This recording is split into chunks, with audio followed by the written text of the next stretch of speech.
Welcome back everyone. Reflective mind में आप सभी का स्वागत है। The topic of discussion is tertiary and quaternary activities. तो यहाँ पे एक टर्म आ रहा है टर्सरी। टर्सरी का मतलब क्या होता है? टर्सरी का मतलब होता है थर्ड फेज ऑफ इकोनॉमी। हमने जब प्राइमरी एक्टिविटीज़ को शुरू किया था तो हमने उसमें इकोनॉमी को वेरियस सेक्टर्स में या वेरियस एक्टिविटीज़ में हमने ह्यूमन एक्टिविटी को डिवाइड किया था। Primary, secondary, tertiary, quaternary, quinary. Primary activity का मतलब हमने बताया था कि जहाँ पे हम लोग अर्थ की रिसोर्स को प्राइमरीली क्या करते हैं, एक्सप्लोर करते हैं। Mining, agriculture, farming, fishing, animal husbandry.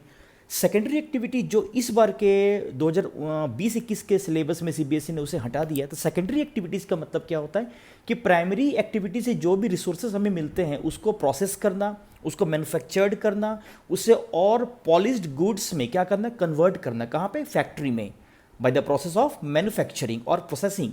हम उसे क्या कहते हैं? सेकेंडरी एक्टिविटीज़ कहते हैं। लेकिन टर्सरी एक्टिविटीज़ में मेनली सर्विस आता है। सर्विसेज का मतलब क्या होता है? एक प्रकार का सेवा देना, एक प्रकार का सर्विस प्रोवाइडिंग आप बोल सकते हो। यहाँ पे अगर गुड्स का प्रोडक्शन हो रहा है सेकेंडरी एक्टिविटी के द्वारा, अगर वो मैन्युफैक्चर्ड गुड्स में कन्वर्ट हो रहा है, उसकी सेलिंग हो रही है, उसकी बाइंग हो रही है, उसे एक्सपोर्ट कर रहे हैं, उसका इम्पोर्ट कर रहे हैं, है ना, they all activities are termed as service. तो टर्सरी का मतलब होता है कि इकोनॉमी का जो थर्ड फेज होता है, प्राइमरी, प्राइमरी के बाद सेकेंडरी, सेकेंडरी के बाद टर्सरी। लेकिन आपको इस चैप्टर में टर्सरी से जुड़े हुए दो सब एक्टिविटीज और देखने के लिए मिलेंगे। एक को बोलते हैं क्वाटरनरी और एक को बोलते हैं क्वीनरी। तो क्वाटरनरी का मतलब होता है फोर्थ और क्वीनरी का मतलब होता है फिफ्थ। तो क्वाटरनरी एंड क्वीनरी सर्विसेज या एक्टिविटीज कि कोई एक अदर कैटेगरी नहीं है। हम लोग टर्सरी एक्टिविटीज़ में ही जो सर्विसेज हैं हम उसको स्पेशलाइजेशन के आधार पे हम उसे दो फर्दर सब कैटेगरीज में टर्सरी एक्टिविटीज़ के तहत ही कैटेगराइज करते हैं। One is quaternary and another one is quinary. यहाँ पे तो जितने भी प्रकार के सर्विसेज हैं आप अपने आसपास के वर्ल्ड में देखेंगे तो बहुत प्रकार की सर्विसेज टीचर के द्वारा, डॉक्टर के द्वारा, बाबर के द्वारा, आप बोल सकते हैं इलेक्ट्रिशियन के द्वारा, लॉयर के द्वारा दी जाती है। तो दे ऑल एक्टिविटीज, दे ऑल गतिविधियां टर्म्ड एज सर्विसेज। अब देखिए यहाँ पे कौन कौन सी बातें बताई जा रही है, हम इनको पहले डिटेल में डिस्कस करेंगे और उसके बाद हर एक के एग्जाम्पल को भी हम यहाँ पे सामने रखेंगे। जैसे हॉस्पिटल ट्रीटमेंट के लिए, अगर लीगल ओपिनियन के लिए हम लोग कई बार लॉयर के पास जाते हैं। All types of services are special skills. Services का मतलब ही क्या होता है कि हमारे पास नॉलेज है लेकिन उसको डिलीवर करने के लिए अगर हमारे पास स्पेशल स्किल्स है। स्किल्स का मतलब ही एक ऐसा बिहेवियर जो प्रैक्टिस के द्वारा, जो प्रोलॉन्ग्ड ट्रेनिंग के द्वारा हमारे पास डेवलप होता है। Provided in exchange of payments. Payment लेके या कैश लेके या कुछ पैसे लेके अगर हम किसी को सर्विस प्रोवाइड करा रहे हैं, like trade, transport, communication, coaching, teaching, है ना, आप बोल सकते हैं एडवोकेसी करना, they all activities are service. Health, education, law, governance and recreation. अब देखिए यहाँ पे एक टर्म है गवर्नेंस। किसी भी जगह की जो सॉवरेन होती है, गवर्नमेंट होती है, वो भी हमें एक प्रकार की सर्विस देती है। डिफेंस की बात करें, सिक्योरिटी की बात करें, पॉलिसीज की बात करें, है ना, इन सभी चीज़ों के द्वारा, वेलफेयर की बात करें, इन सभी चीज़ों के द्वारा वो हमें एक प्रकार की सर्विस देती है। Require professional skills. Professional skills का मतलब क्या होता है कि जब हम किसी काम को प्रोफेशनली करते हैं, और प्रोफेशनली करने का मतलब होता है कि उसके पीछे हमारा उद्देश्य होता है कि कुछ अर्निंग हो। और ह्यूमन एक्टिविटीज़ का मतलब ही होता है, इकोनॉमिक एक्टिविटीज़ का ये मतलब ही होता है कि जिसके द्वारा हमें कुछ अर्निंग हो, जिसके द्वारा हमें कुछ पैसे प्राप्त हो। और प्रोफेशनल का मतलब क्या होता है कि जिसके पीछे हमारा उद्देश्य एक प्रॉफिट कमाना होता है। These services require other theoretical knowledge and practical training. जब तक आपके पास नॉलेज नहीं होगा तब तक किसी भी प्रकार का सर्विस ही पॉसिबल नहीं है।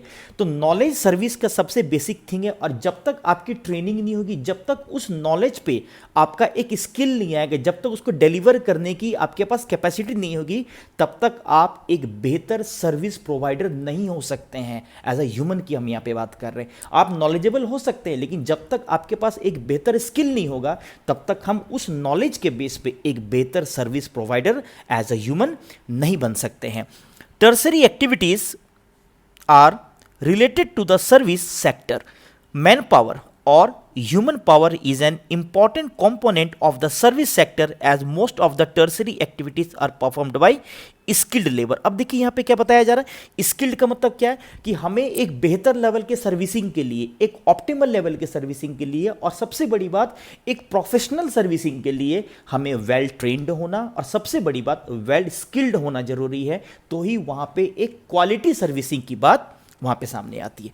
In the initial stages of economic development, larger population of people worked in the primary sector, and in the developed economy the majority of workers get employed in tertiary activity and moderate proportion of is employed in the secondary sector। Previous chapters में हमने part A class 12 human geography fundamentals में हमने एक concept किया था demographic transition theory, और demographic transition theory कहता है कि डेमोग्राफिक साइकिल के द्वारा एक एग्रेरियन इकोनॉमी, एक लीस्ट डेवलप्ड इकोनॉमी, एक urbanised industrialise more developed economy में कन्वर्ट होती है। तो इसका मतलब क्या है कि जैसे जैसे कंट्री डेवलप होती जाती है उसके मोस्ट ऑफ द आप सिटीजन्स का जो इन्वॉल्वमेंट टर्सरी एक्टिविटीज़ में या सर्विसिंग सेक्टर में हमें ज़्यादा दिखता है। कुछ लोग आपको प्राइमरी एक्टिविटीज़ में दिखेंगे, लेकिन जो मॉडरेट पॉपुलेशन है, मॉडरेट पॉपुलेशन ज़्यादा, सबसे ज़्यादा आपको सर्विस सेक्टर में दिखेंगे, टर्सरी सेक्टर में दिखेंगे, उसके बाद हमें सेकेंडरी एक्टिविटीज सेकेंडरी सेक्टर में दिखते हैं, और सबसे कम हमें प्राइमरी सेक्टर में देखने के लिए मिलता है। अगर आप इंडिया के जीडीपी को देखें तो इंडिया के जीडीपी में सबसे बड़ा जो प्रोपोर्शनल कंट्रीब्यूशन है वो सर्विस सेक्टर का या टर्सरी एक्टिविटी का है, उसके बाद सेकेंडरी एक्टिविटी या मैन्युफैक्चरिंग प्रोसेसिंग का है, और सबसे कम यहां पे किसका है, प्राइमरी एक्टिविटी का। तो इंडिया एक डेवलपिंग कंट्री है, लेकिन आप अमेरिका को देखें, फ्रांस को देखें, ब्रिटेन को देखें, जर्मनी को देखें, रूस को देखें, जो डेवलप्ड कंट्रीज हैं वहां पे टर्सरी एक्टिविटीज में और टर्सरी सेक्टर्स में लोगों का इन्वॉल्वमेंट ज्यादा है। टर्सरी एक्टिविटीज इंक्लूड, ये बहुत इंपॉर्टेंट टर्म है, tertiary activities include both production and exchange. Tertiary activity में प्रोडक्शन भी है और उसका गिव एंड टेक या एक्सचेंज भी होता है। अब प्रोडक्शन और एक्सचेंज का मतलब क्या है? The production involves the provision of services that are consumed. जिस प्रकार के सर्विसेज की रिक्वायरमेंट है, जिस प्रकार का सर्विस का कंज्यूम किया जाना है, सबसे बड़ी बात उसका प्रोविजन होना चाहिए। The output is indirectly measured in terms of wages and salaries. हम जो भी सर्विसेज को प्रोड्यूस करते हैं उसके बदले में हमें सैलरी, हमें तनख्वाह, हमें वेजेस या भत्ते दिए जाते हैं। Exchange involves trade, transport and communication facilities that are used to overcome distance। अब देखिए यहाँ पे 3 टर्म आ रहा है एक्सचेंज में, ट्रेड, ट्रांसपोर्ट एंड कम्युनिकेशन। तो ट्रेड का मतलब क्या होता है? ट्रेड का मतलब है the action of buying and selling goods and services. Goods और सर्विसेज को बाय करना, खरीदना, और सेल करना, बेचना, क्या कहलाता है? ट्रेड कहलाता है। ट्रांसपोर्ट की बात करें, टेक और कैरी पीपल और goods from one place to another by means of vehicle is called transport. Communication की बात करें तो कम्युनिकेशन का मतलब ही होता है इंटरचेंज और exchange of thought, ideas, ideologies, message are called communication. तो एक्सचेंज में यहाँ पे कौन कौन से 3 टर्म आ रहे हैं? Trade, transport and communication. Tertiary activities therefore involve the commercial output of services rather than the production of tangible goods। तो टर्सरी एक्टिविटी में गुड्स का प्रोडक्शन नहीं हो रहा है, यहां पे एक कमर्शियल आउटपुट हो रहा है सर्विसेज का, कि हम कुछ सर्विसेज दे रहे हैं और उसके बदले में हमें सैलरी या वेज या हमें कुछ प्रॉफिट अर्न हो रहा है यहां पे, और यहां पे उद्देश्य एक प्रकार की सर्विसिंग, ना कि किसी प्रकार का गुड्स का प्रोडक्शन। यहां पे सर्विसेज का प्रोडक्शन है, गुड्स का प्रोडक्शन नहीं है। There are not directly involve in processing of physical raw material. Tertiary activity में किसी भी प्रकार के फिजिकल रॉ मटेरियल के बनाने से जुड़ा हुआ प्रोसेस इन्वॉल्व नहीं। लाइक अगर ब्रेड बनाने की बात करें, बटर बनाने की बात करें, मिल्क बनाने की बात करें, ये सारी चीज़ें नहीं आती है। अगर ब्रेड बना हुआ है, बटर बना हुआ है, अगर कोई भी मैन्युफैक्चर्ड गुड्स बना हुआ, उसकी एडवर्टाइजिंग करने की बात हो, उसके बारे में अगर कंसल्टिंग की बात हो, उसके बारे में किसी को अगर सलाह देने की बात हो, सजेशन देने की बात हो, कंसल्टिंग करने की बात हो, तो ये सारी चीज़ें सर्विसेज में आती है। और मैं फिर बता रहा हूं कि सर्विसेज सिर्फ सर्विस के प्रोडक्शन से है, यहां पे किसी प्रकार का गुड्स का प्रोडक्शन नहीं है। कॉमन एग्जाम्पल कौन कौन से आप यहां पे सर्विसेज के देख सकते हैं? Like electrician, technician, launderer, barber, shopkeeper, driver, cashier, teacher, doctor, lawyer आदि। द मेन डिफरेंस, अब देखिए यहां पे डिफरेंस बताया जा रहा है कि टर्सरी और सेकेंडरी एक्टिविटी में सबसे बड़ा डिफरेंस क्या है।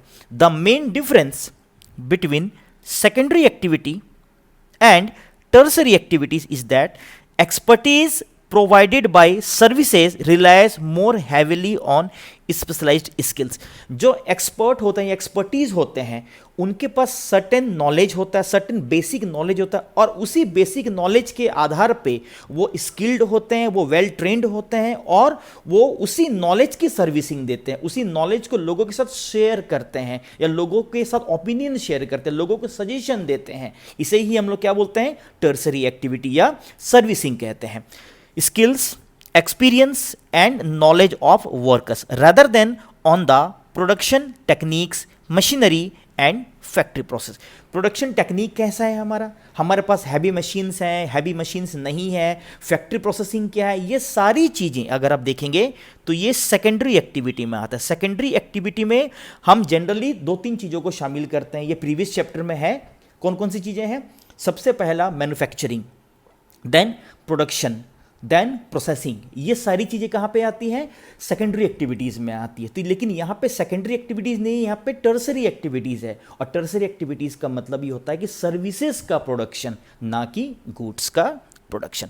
अब अगले पेज में अगर हम देखें तो यहाँ पे हमने सर्विस सेक्टर को ब्रॉडली क्या किया है, यहाँ पे कैटेगराइज किया है, कई भागों में उसे क्लासिफाई किया है ना। ये बहुत लंबा चौड़ा टेबल है, लेकिन आपको इसी ट्रिक से याद करना है, रटना नहीं है, आपको थोड़ा सा याद करना है यहाँ पे। अब मैं कुछ बेसिक ट्रिक यहाँ पे बता रहा हूँ, आप इन ट्रिक्स पे ध्यान देंगे। सर्विस सेक्टर, तो सर्विस सेक्टर या टर्सरी एक्टिविटी आप देख सकते हैं। और टर्सरी एक्टिविटी के साथ ही यहाँ पे 2 और प्रकार के उसके सब कैटेगरी को भी बताया गया है। आप देख सकते हैं tertiary activities, quaternary activities and quinary activities. अब देखिए टर्सरी एक्टिविटीज में आपको 4 मेजर चीजें यहां पे दिख रही हैं। Trade and commerce, transport, communication and services.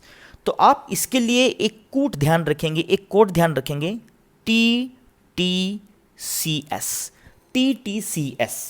Trade and commerce, transport, communication and services. बात क्वाटरनरी एक्टिविटी की हो तो क्वाटरनरी एक्टिविटी में आपको एक कोड ध्यान रखना है, IR।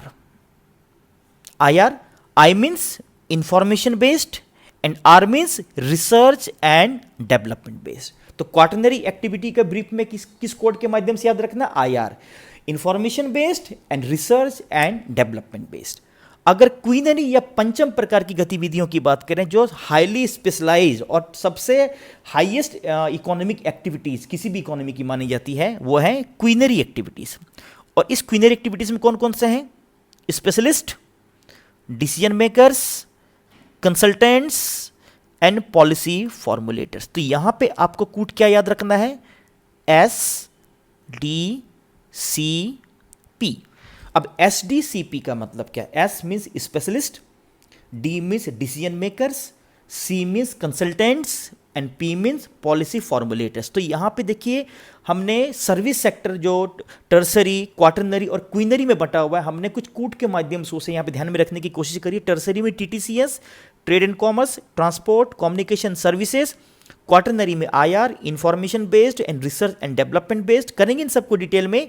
एंड क्वीनरी एक्टिविटीज में है SDCP, specialist, decision makers, consultants and policy formulators. अब हम लोग टर्सरी एक्टिविटीज को यहाँ पे देखते हैं, आगे डिटेल में करेंगे, लेकिन यहाँ पे सिर्फ उसके कैटेगराइजेशन को एक बार समझिए। कौन? ट्रेड एंड कॉमर्स को 2 भागों में बांटा गया। ट्रेड का मतलब क्या मैंने बताया? ट्रेड का मतलब था यहाँ पे कि द एक्शन ऑफ बाइंग और सेलिंग, और कॉमर्स का भी मतलब यही होता है कि the activity of buying and selling. तो ट्रेड एंड कॉमर्स को 2 भागों में बांटते हैं। होलसेल बल्क में होता है, रिटेल अगर स्मॉल अमाउंट में होता है। लेकिन अगर होलसेल अगर अर्बन एरिया में हो रहा है तो वो अर्बन है, और अगर वो रूरल एरिया में हो रहा है तो वो रूरल है।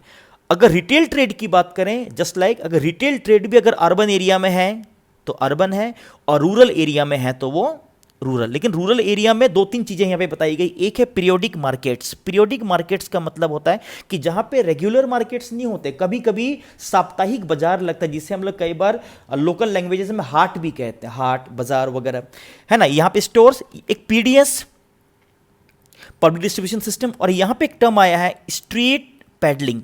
स्ट्रीट पैडलिंग का मतलब क्या होता है पहले समझिए। स्ट्रीट पैडलिंग है the retail sale of wares और trade services and the buying up of agricultural and village produce by craftsman और other persons who made relatively short trips. ये भी एक प्रकार का आपका रिटेल ट्रेड है, not relative sorry, retail trade है। गाँव के एरिया में आप देखिए कि बहुत सारे फेरी वाले टाइप के लोग या और भी कुछ छोटे छोटे प्रकार के लोग एक जगह से लेकर दूसरी जगह अपने साइकिल, अपने मोटरसाइकिल या अपने छोटे छोटे व्हीकल्स के माध्यम से गुड्स की, एग्रीकल्चरल प्रोडक्ट्स की वो सप्लाई करते रहते हैं। हम उसे ही स्ट्रीट पैडलिंग कहते हैं। अब देखिए यहाँ पे अर्बन, अगर हम इसकी बात करें, रिटेल ट्रेड की बात करें, तो अर्बन में भी कई सारे कैटेगराइजेशन है। Chain stores, convenient shopping centres, PDS, और इसी में एक है मेल ऑर्डर। मेल ऑर्डर की बात करें, यहां पे फिर दो है, एक है टेलीफोन और एक है इंटरनेशनल नेटवर्किंग, जिसको आप ब्रीफ में क्या कहते हैं, इंटरनेट कहते हैं। अगर ट्रांसपोर्ट की बात करें, रेल ट्रांसपोर्ट, रोड, वाटर और एयर, ये मोड्स ऑफ ट्रांसपोर्ट होते हैं। इसमें भी दो है, अगर इन द लैंड है तो इनलैंड, और अगर वाटर बॉडीज के थ्रू है, सी के थ्रू है, तो वो ओशनिक।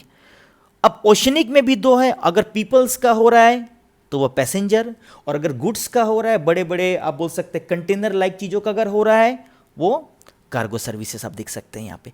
कम्युनिकेशन की बात करें, कम्युनिकेशन का मतलब ये होता है कि exchange of goods and services. तो कम्युनिकेशन में means of transportation, telecommunication and audio visual.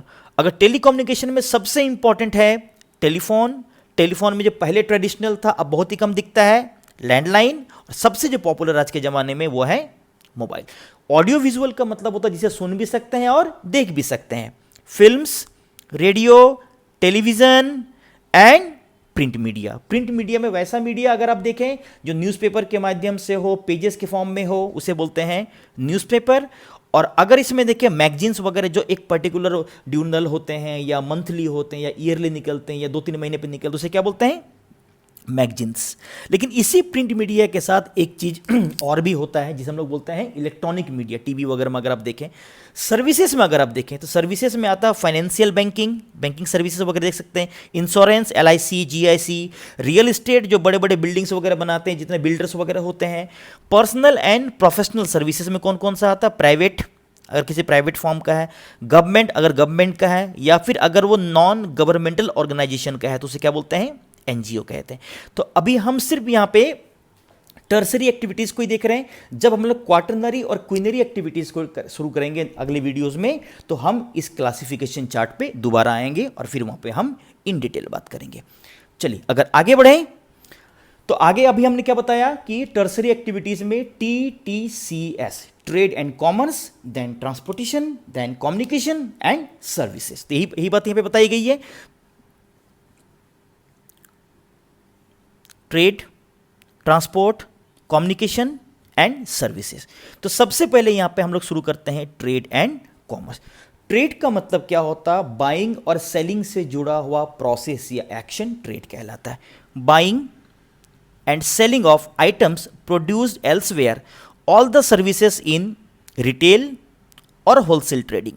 Trading का मतलब यहाँ पे बाइंग और सेलिंग है, लेकिन वो छोटे अमाउंट में हो रहा है या यूज या बल्क अमाउंट में हो रहा है, उसके अकॉर्डिंग वो रिटेल या होलसेल है। लेकिन वो शहरी वाले एरिया में हो रहा है या थोड़ा सा ग्रामीण परिवेश में हो रहा है, उसका सेटअप रूरल भी हो सकता है, अर्बन भी हो सकता है। नेचर सेलिंग और बाइंग है, लेकिन डिपेंड करता है कि वो छोटे अमाउंट में है या बड़े अमाउंट में है। यहाँ पे अब यहीं पे अब जहाँ पे सेलिंग का प्रोसेस, बाइंग का प्रोसेस, होलसेलिंग का प्रोसेस, रिटेलिंग का प्रोसेस वगैरह चलता रहता है, उसी जगह को हम लोग जनरली क्या कहते हैं, ट्रेडिंग सेंटर्स कहते हैं।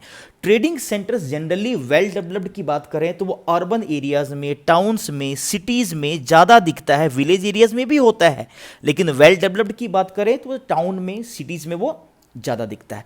The rise of trading from barter system at the local level to money exchange of international scale has produced many centers and institutions such as trading centers और कलेक्शन एंड डिस्ट्रीब्यूशन पॉइंट्स। अब देखिए यहाँ पे क्या बताया जा रहा है, पहले बार्टर सिस्टम था। बार्टर सिस्टम का मतलब वस्तु विनिमय की, एक प्रकार की वस्तु अगर हमें लेना है तो उसके बदले में हमें कोई दूसरे प्रकार की वस्तु हमें देनी है वहाँ पे।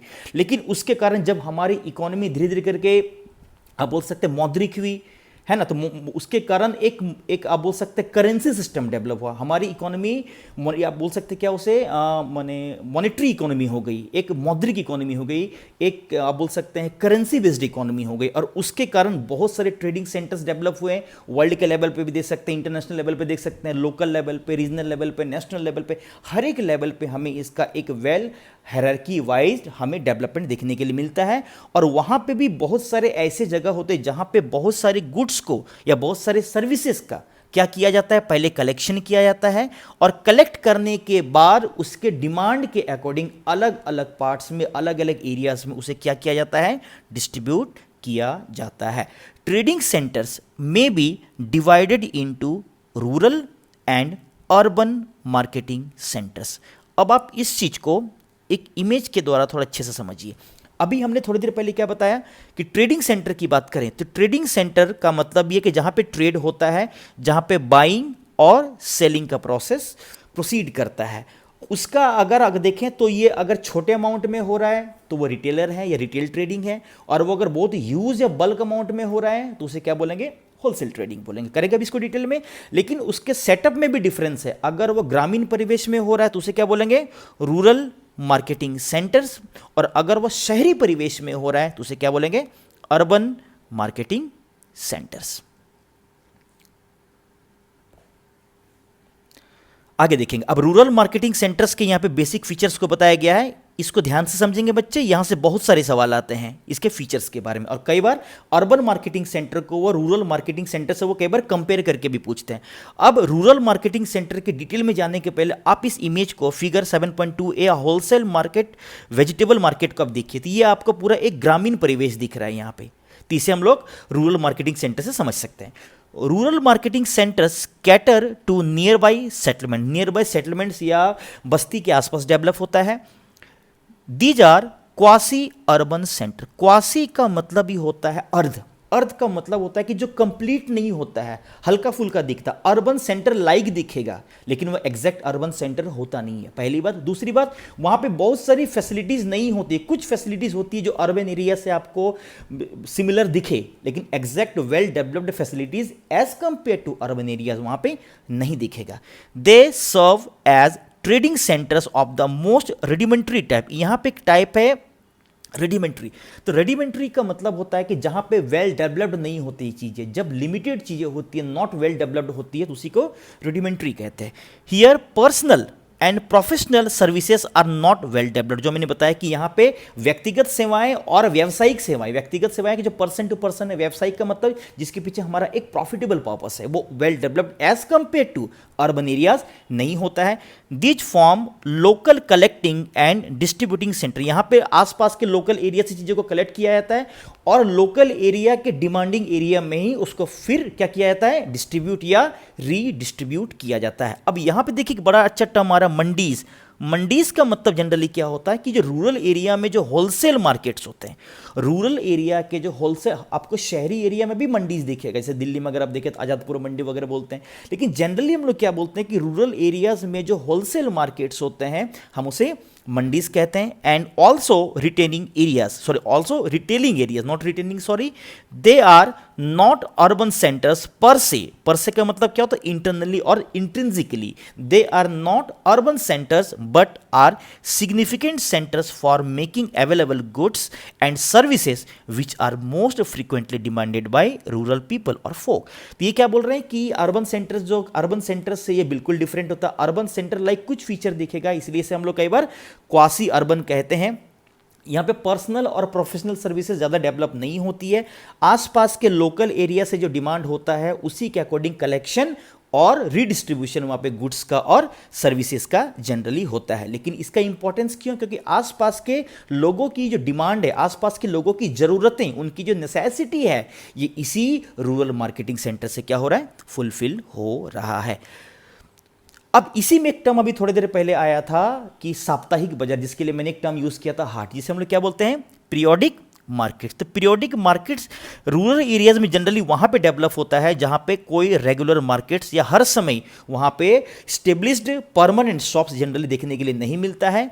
And local periodic markets are organised at different temporal interval. Temporal interval का मतलब क्या होता है कि टाइम वाइज, जैसे हफ्ते में 2 दिन, हफ्ते में 1 दिन, हफ्ते में 3 दिन, हफ्ते में 4 दिन, है ना। इस प्रकार टेम्पोरल इंटरवल, समय के आधार पे कुछ गैप दे दे के हमें उनका डेवलपमेंट या हमें उनका जनरली एक सेटअप दिखता है। This may be weekly, biweekly markets from where people from the surrounding areas meet their temporally accumulated demand. These markets are held on specified dates. Specific date में होते हैं, specific day में होते हैं, हर दिन वो परमानेंट मार्केट की तरह नहीं होते हैं, वो एक आप बोल सकते हो टेम्परेरी सेटअप दिखाता है हमें।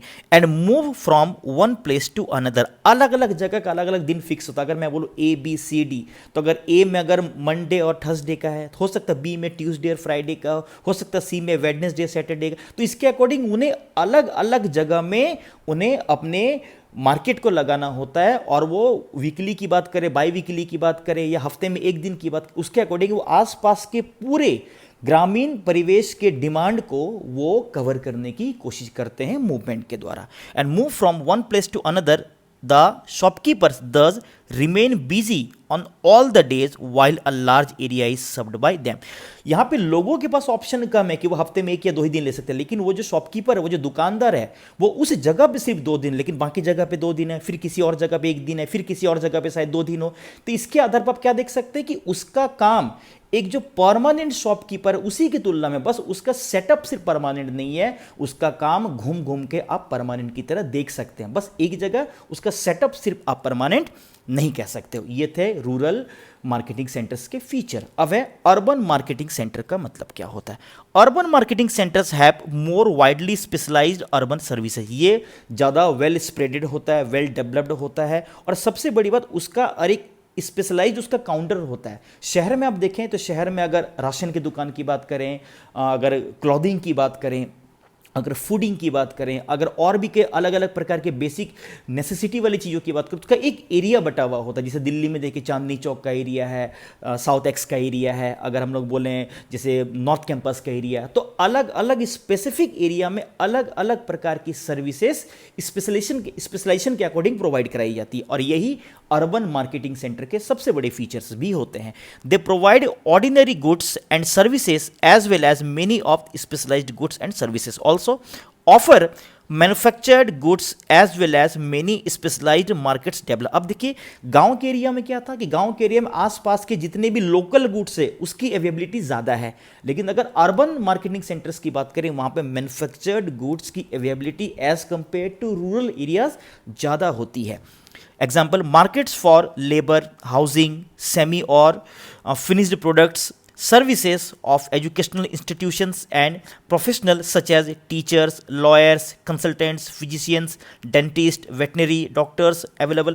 अब कई बार शहरी एरिया को देखेंगे बच्चे तो कोई एक स्पेसिफिक एरिया होता है जहाँ पे सोनार की दुकानें ज़्यादा मिलेंगी, जहाँ पे आपको डॉक्टर्स के क्लिनिक आपको ज़्यादा दिखेंगे, जहाँ पे हॉस्पिटल्स का एरिया आपको स्पेसिफिक ज़्यादा दिखता है। तो अर्बन एरिया में ये सारी चीज़ें वेल स्टेब्लिश्ड ज़्यादा होती है, वेल ऑर्गेनाइज्ड ज़्यादा होती है, और इसीलिए अर्बन एरिया ज़्यादा ऑर्गेनाइज, ज़्यादा specialise service as compare to rural area provide कराते हैं। अब नेक्स्ट है रिटेल ट्रेडिंग सेंटर। अब यहाँ पे हमने भी थोड़ी देर पहले क्या बताया कि अर्बन सेंटर और रूरल सेंटर। ट्रेडिंग सेंटर का मतलब बाइंग और सेलिंग का एक्शन, लेकिन वो किस सेटअप में हो रहा है, ये था अर्बन और रूरल में। लेकिन लो अमाउंट में है, कम संख्या में है, या बल्क या ह्यूज अमाउंट में है, उसके अकॉर्डिंग अगर हम देखें तो हम इसे रिटेल और होलसेल ट्रेडिंग में फर्दर क्या करते हैं, क्लासिफाई करते हैं। अब रिटेल ट्रेडिंग का मतलब क्या होता है। रिटेल ट्रेडिंग का सीधा सा पहला मतलब समझिए कि जहां पे लो अमाउंट में, कम संख्या में हम लोग चीज़ों को क्या करते हैं, बाई करते हैं, या फिर दुकानदार क्या करते हैं, सेल करते हैं। तो स्टोर्स अपने कंज्यूमर्स को, ध्यान देंगे, स्टोर्स अपने कंज्यूमर को जहां पे डायरेक्टली हैंडल करते हैं। और कंज्यूमर रिटेल ट्रेडिंग का मतलब ये होता है कि कंज्यूमर बहुत ही बल्क अमाउंट में गुड्स की खरीदारी ना करके छोटे अमाउंट में गुड्स की खरीदारी करती हैं, क्योंकि उनकी अपनी ज़रूरत के लिए होता है, किसी फर्दर बिजनेस के लिए वो नहीं होता है। रिटेल ट्रेडिंग का उद्देश्य, ध्यान से सुनिएगा, सिर्फ अपनी ज़रूरत को पूरा करने के लिए होता है। होलसेल ट्रेडिंग में फर्दर बिजनेस को प्रमोट करने के लिए ट्रेडिंग हो सकती है, इसलिए वहाँ पे यूज अमाउंट में होता है। तो यहाँ पे एक सवाल ये भी आ सकता है कि रिटेल ट्रेडिंग का ऑब्जेक्टिव क्या है, होलसेल ट्रेडिंग का ऑब्जेक्टिव क्या है, रिटेल ट्रेडिंग में और होलसेल ट्रेडिंग में डिफरेंस क्या है। तो रिटेल ट्रेडिंग क्या बताया कि जहाँ पे कम संख्या में है, कम अमाउंट में है, और स्टोर्स डायरेक्टली अपने कंज्यूमर्स को क्या करता है, हैंडल करता है, या उसके साथ डायरेक्ट उसका इंटरेक्शन होता है। और रिटेल ट्रेडिंग में भी 3 मेजर टाइप्स हमें दिखते हैं। एक को बोलते हैं consumer cooperatives, one is departmental store and another one is chain store. करेंगे अभी इसको डिटेल में।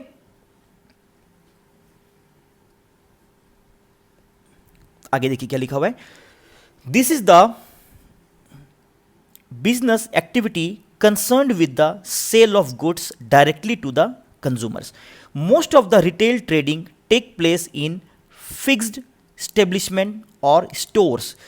Retail trading मोस्टली बता रहे हैं, सब नहीं बता रहे, मोस्टली जो होता है, जो उनका सेटअप होता है वो फिक्स होता है। वो एक ही जगह पे वो दुकान फिक्स होती है, हर दिन वो दुकान खुलती है, उनका टाइम होता है। कंज्यूमर दुकान में जाते हैं, अपनी नेसेसिटी की चीज़ों को वहाँ से क्या करते हैं, बाय करते हैं, और दुकानदार सेल करते हैं वहाँ पे, सोलली डिवोटेड टू सेलिंग। लेकिन यहाँ पे एक एक्सेप्शन आपको दिख रहा है। अभी थोड़ी देर पहले हमने स्ट्रीट पेडलिंग के बारे में डिस्कस किया। स्ट्रीट पेडलिंग क्या है कि जो रिटेलर ही होते हैं, लेकिन वो एक जगह का उनका सेटअप नहीं होता है, वो फेरी वाले के फॉर्म में छोटी छोटी गाड़ी के द्वारा, मोटरसाइकिल के द्वारा, साइकिल के द्वारा वो एक जगह से दूसरी जगह घूम घूम कर, एग्रीकल्चरल प्रोडक्ट्स की बात करें, लोकली मेड आइटम्स की बात करें, उनको क्या करते हैं, वो सप्लाई करते हैं जिनको उन प्रकार की चीज़ों की ज़रूरत होती है। Street peddling, handicrafts, trucks, door to door, mail order, telephone, automatic vending machines and internet are examples of non store retailing selling. Non store retailing selling का मतलब होता है कि जिसका कोई एक फिक्स्ड स्टोर नहीं होता, या जिसका कई बार स्टोर ही नहीं होता है। रिटेल का मतलब होता है वो कम संख्या में करते हैं, और सेलिंग का मतलब होता है कि अगर वो उसको अपने प्रॉफिटेबल पर्पस से की जाने वाली क्रिया या एक्टिविटी को हम लोग क्या बोलते हैं, सेलिंग कहते हैं। आगे देखें, अब यहाँ पे देखिए मोर ऑन स्टोर्स में हमने रिटेलिंग को यहाँ पे 3 मुख्य भागों में स्पेशलाइजेशन के अकॉर्डिंग क्या किया, उसे फर्दर डिवाइड किया। एक है कंज्यूमर कोऑपरेटिव्स, डिपार्टमेंटल स्टोर्स और चेन स्टोर्स। इन तीनों का मतलब समझिए, बहुत इंपॉर्टेंट है, बहुत ज़्यादा इंपॉर्टेंट है, बहुत सारे सवाल यहाँ से आते हैं। कंज्यूमर कोऑपरेटिव्स का मतलब, हमने कोऑपरेटिव को अपने प्राइमरी एक्टिविटीज़ के वीडियो नंबर 5 में हमने डिस्कस किया था कि कोऑपरेटिव लोगों की इच्छा से बनने वाली एक ऐसी स्वायत्त या ऑटोनोमस ऑर्गेनाइजेशन होता है जो एक प्रॉफिटेबल पर्पस से एक मैनेजरियन प्रोसेस के द्वारा वो किसी भी ऑर्गेनाइजेशन को क्या करते हैं, वो हैंडल करते हैं। लेकिन कंज्यूमर कोऑपरेटिव का मतलब क्या होता है कि जो कंज्यूमर के भलाई के लिए या कंज्यूमर के वेलफेयर के लिए जो क्या होता है, आप बोल सकते हैं, काम करता है। तो कंज्यूमर कोऑपरेटिव का मतलब क्या? कंज्यूमर कोऑपरेटिव सबसे पहली ऐसी संस्था थी जिन्होंने लार्ज स्केल पे इनोवेशन किया रिटेलिंग के फील्ड में। तो ये कई बार एमसीक्यू में सवाल आता है या आ सकता है कि रिटेलिंग के फील्ड में सबसे पहला इनोवेशन या सबसे पहला इनोवेटिव आइडियाज को किसने रखा? आंसर क्या होगा वहां पे? Consumer cooperatives. तो कंज्यूमर कोऑपरेटिव्स का मतलब क्या है? Consumer cooperatives is an enterprise owned by consumers and managed democratically which aims at fulfilling the needs and aspirations of their members। मैं फिर रिपीट कर रहा हूं, ध्यान से सुनेंगे। Consumer cooperatives is an enterprise owned by consumers and managed democratically which aims at fulfilling the needs and aspirations of their members। The another one is departmental store. Departmental store का मतलब क्या होता है, लेकिन उसके पहले मैं छोटा सा एग्जाम्पल दे रहा हूँ। अगर आपके मैं एग्जाम्पल दूँ, Pantaloon, Vishal Mega Mart, Lifestyle, Reliance Digital, Reliance World, they all are the examples of departmental stores. अब डिपार्टमेंटल स्टोर का मतलब क्या, ध्यान से समझिए बच्चे। यहाँ पे जो डेफिनेशन दिया हुआ, ये डेफिनेशन थोड़ा सा टेक्निकली या टफ वर्ड्स में दिया गया है, तो लेकिन मैं उसी को थोड़ा सा सिंप्लीफाई करते हुए बता रहा हूँ, ध्यान से सुनेंगे। Departmental stores are large retail organisation having number of departments in the same building under centralized control, handles wide variety of shopping and specialty goods, large shop which sells many different kinds of goods। अब देखिए, आप पेंटालून को देखिए बच्चे, तो पेंटालून में बहुत जगह होता है, एक ही बिल्डिंग होती है, लंबी चौड़ी बिल्डिंग होती है, और उसके वेरियस उसी पेंटालून नामक बड़े से ब्रांड के तहत अगर आप देखेंगे तो छोटे छोटे स्टॉल्स बने हुए होते हैं, छोटे छोटे वहाँ पे आप क्लॉथिंग का ब्रांड देख सकते हैं, जैसे आप वहाँ पे लेवाइस, जैसा आप वहाँ पे देख सकते हैं लुइस विटॉन का, आप वहाँ पे देख सकते हैं कलर प्लस का।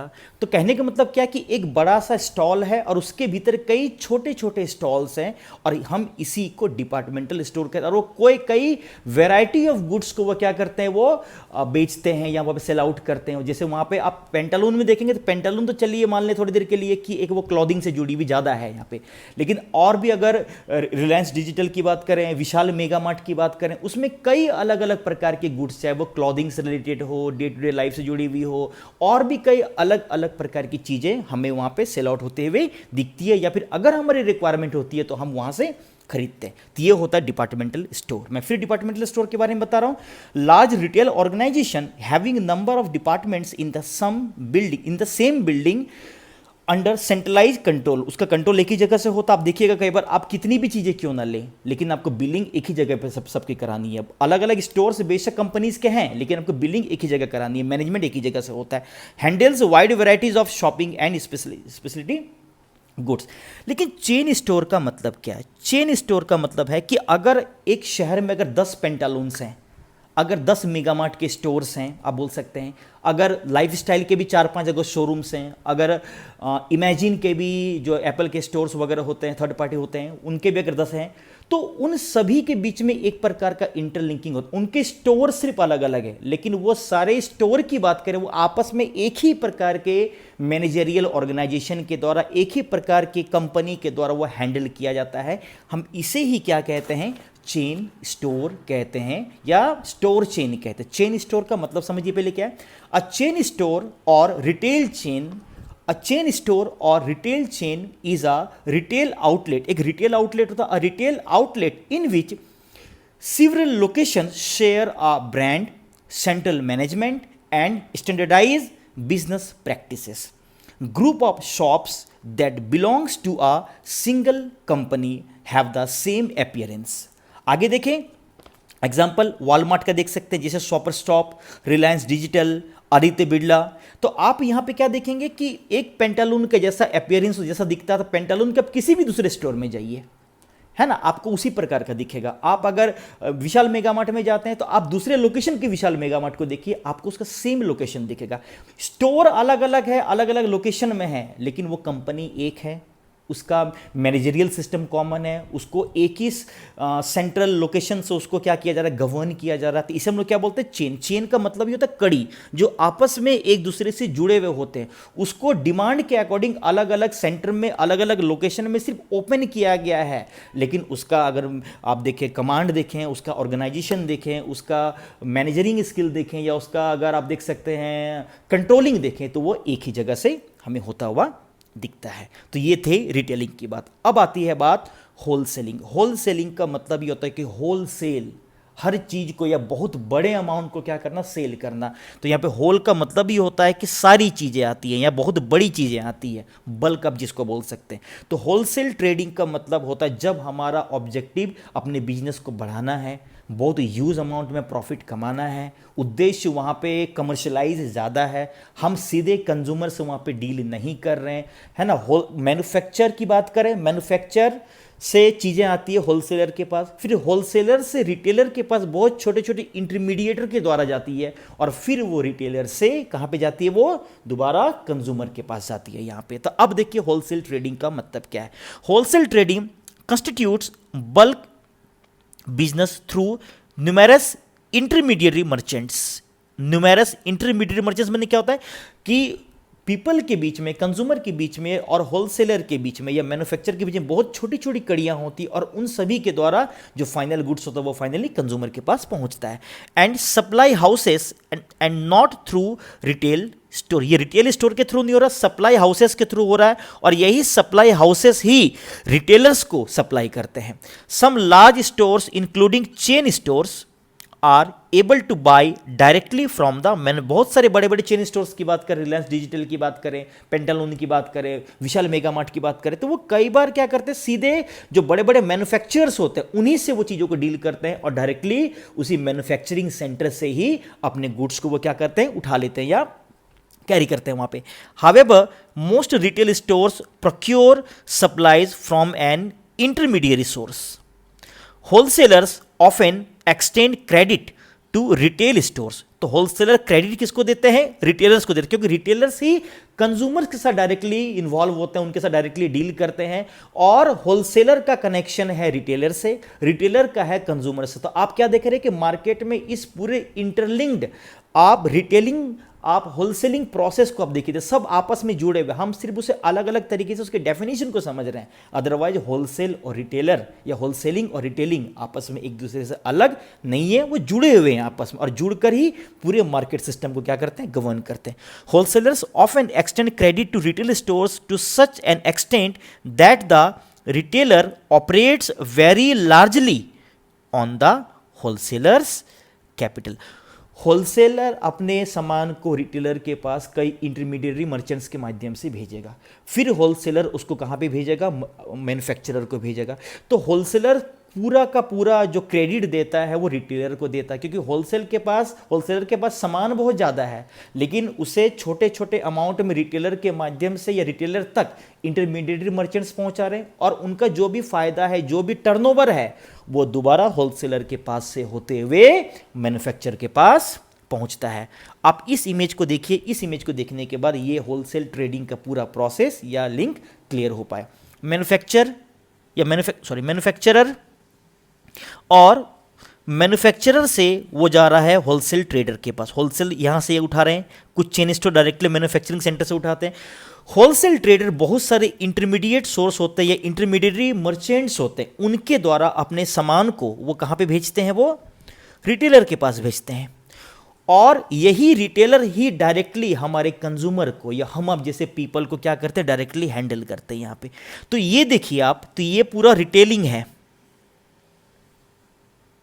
इसे आप देखें तो ये आपको होलसेलिंग दिख रहा है, लेकिन होलसेलिंग का प्रोसेस यहाँ पे रिटेलिंग के प्रोसेस से आपको कनेक्ट भी दिख रहा है ना। तो इस वीडियो के द्वारा हमने ट्रेडिंग सेंटर, हमने सर्विसेज, टर्सरी एक्टिविटीज़ को यहाँ पे या टर्सरी एक्टिविटीज़ का इंट्रोडक्शन दिया, क्या होता है trade and commerce, selling, buying, उसके बाद urban centres, rural centres, wholesale trading, retail trading में क्या डिफरेंस है, इन सभी चीज़ों को यहाँ पे डिस्कस करने की कोशिश करी है। आई होप इस डिस्कशन से टर्सरी एक्टिविटीज़ के वेरियस सेगमेंट के बारे में आपकी एक बेहतर अंडरस्टैंडिंग बनी होगी। अगले वीडियो में हम बोल सकते हैं कि जो ट्रांसपोर्ट है, कम्युनिकेशन है, सर्विसेज है, उनको हम डिटेल में रखने की पूरी कोशिश करेंगे। Thank you so much all.